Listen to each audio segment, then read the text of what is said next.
राष्ट्रपति Vladimir Putin ने ऐलान किया है कि उनके देश ने कोरोना वायरस की पहली वैक्सीन बना ली है, जिसे रूस के स्वास्थ्य मंत्रालय से मंजूरी मिल गई है।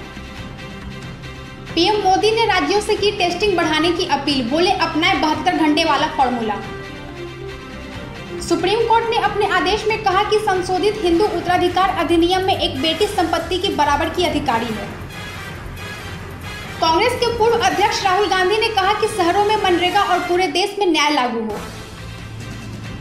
झारखंड के साहिबगंज जिले में पत्थर व्यवसायी से रंगदारी मांगने और नहीं देने पर फायरिंग करने के आधा दर्जन आरोपियों को पुलिस ने गिरफ्तार कर लिया है।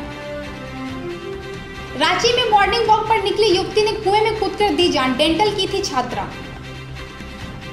जमशेदपुर के टाटा मेमोरियल हॉस्पिटल में कई जूनियर डॉक्टरों ने एक साथ दिया इस्तीफा। बिहार में कोरोना मरीजों के लिए बना कोविड नाउ एम्बुलेंस, इमरजेंसी व्यवस्था का पूरा इंतजाम। बिहार में एम्स के रेजिडेंट डॉक्टर्स ने दी 14 अगस्त से हड़ताल की चेतावनी, 2 सूत्रीय मांगों को लेकर अड़े। दिल्ली के इस्कॉन मंदिर में जन्माष्टमी से पूर्व कोरोना से बचाव के लिए सभी जरूरी तैयारियों के बीच कीर्तन और आरती की जा रही है।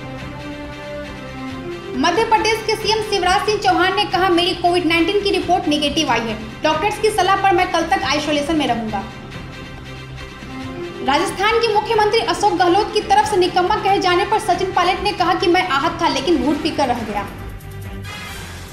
विजयवाड़ा में सोमू वीराजू ने आंध्र प्रदेश भाजपा के अध्यक्ष के रूप में शपथ ली। एक्सिस बैंक ने पात्र संस्थागत खरीदारों को शेयर बेचकर 10,000 करोड़ रुपए जुटाए। सुशांत की मैनेजर श्रुति मोदी का खुलासा, प्रोजेक्ट से पैसों तक रिया चक्रवर्ती करती थी हर फैसला। कोयला वाले घरों को रोशन तो करते ही हैं, बच्चों का भविष्य भी संवारते हैं।